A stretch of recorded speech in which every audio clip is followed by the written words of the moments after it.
நம்மள பல பேர் வீட்டில் நாய்கள் வளர்த்துறது உண்டு. எதுக்காக நாய் வளர்த்துறாங்க? ஒன்று நம்ம பாதுகாப்புக்கு, இன்னொன்று நம்ம வீட்டோட பாதுகாப்புக்கு.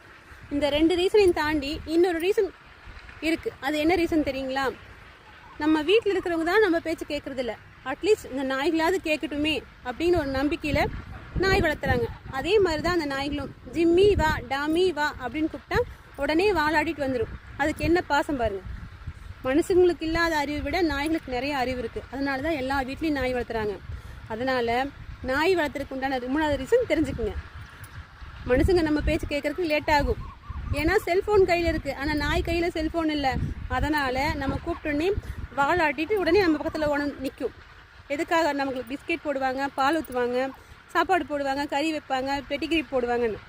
ஆனால் நம்ம மனுஷங்க என்ன பண்ணுறோம்? செல்லு பாட்டு இருப்பா வர இருமா வர அப்படின்னு சொல்லுவாங்க. நான் நாய் சொல்லாது இல்லையா? ஏன்னு கேட்டால் நாய் கையில் செல்லு இல்லை.